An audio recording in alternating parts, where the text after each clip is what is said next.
Big பாஸ்ல ரொம்பவே சூப்பராக விளையாண்டுட்டு இருந்த விஜய் அர்ச்சனாவோட கேம் கமல் சாரால டோட்டலாக டவுன் ஆகிருச்சு அப்படிங்கிறது தான் நிதர்சனமான உண்மை. ஃபைனல்ஸ்க்கு முன்னாடியே அர்ச்சனா வெளியேறி போனாலும் அதில் எந்த ஒரு ஆச்சரியமும் இல்லை. ஏன்னா இப்போ அவங்களோட கேம் ஸ்ட்ராட்டஜி அப்படிங்கிறது டோட்டலாகவே மாறிடுச்சு.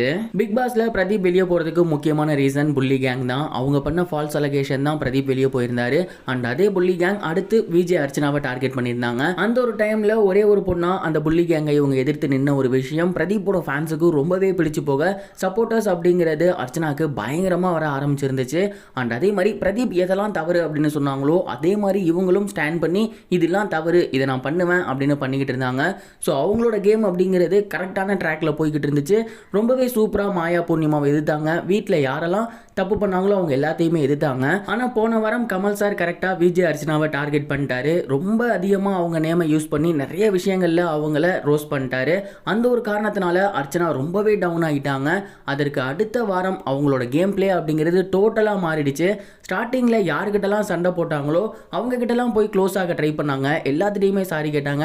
குறிப்பாக மாயா மற்றும் பூர்ணிமா கிட்ட ஃப்ரெண்ட்ஸாக ட்ரை பண்ணிட்டு இருந்தாங்க. இதெல்லாம் பார்த்ததுக்கப்புறம் பிரதீப்போட ஃபேன்ஸ் கண்டிப்பாக என்னப்பா இந்த பொண்ணு இப்படி பண்ணிருச்சு அப்படின்னு அவங்களோட சப்போர்ட்டிங்காக குறைக்க ஸ்டார்ட் பண்ணிடுவாங்க.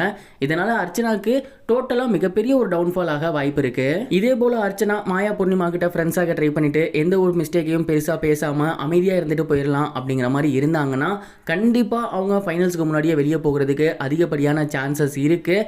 நல்லா போய்கிட்டு இருந்த ஒரு கேமை கமல் சார் கெடுத்துட்டாரோ, விஜய் அர்ச்சனாவோட ஒரு நல்ல ட்ராக்கை கமல் சார் கொலாப்ஸ் பண்ணிட்டாரோ அப்படிங்கிறது தான் பெரும்பாலான மக்களோட ஒரு கருத்தாக இருக்குது. எனக்கு தெரிஞ்சு விஜய் அர்ச்சனா யாரு கூடயும் கேங் இல்லாமல் பிரதீப் மாதிரி தனியாக நின்று எல்லாரையுமே சமமாக பார்த்து ஆடுனாங்கன்னா அவங்க ஃபைனல்ஸில் ஜெயிக்க அதிக வாய்ப்பு இருக்குன்னு நான் நினைக்கிறேன். நீங்கள் இந்த ஒரு விஷயத்தை பற்றி என்ன நினைக்கிறீங்க? உங்களோட தாட்டை கமெண்ட் பாக்ஸில் ஷேர் பண்ணுங்கள். இது வரைக்கும் கனெக்டிங் டிவிக்கு சப்ஸ்கிரைப் பண்ணனா மறக்காமல் சப்ஸ்கிரைப் பண்ணிக்கங்க. உடனடி அப்டேட்ஸ் பெறுவதற்கு நோட்டிஃபிகேஷன் பெல்லையும் கிளிக் பண்ணிக்கங்க.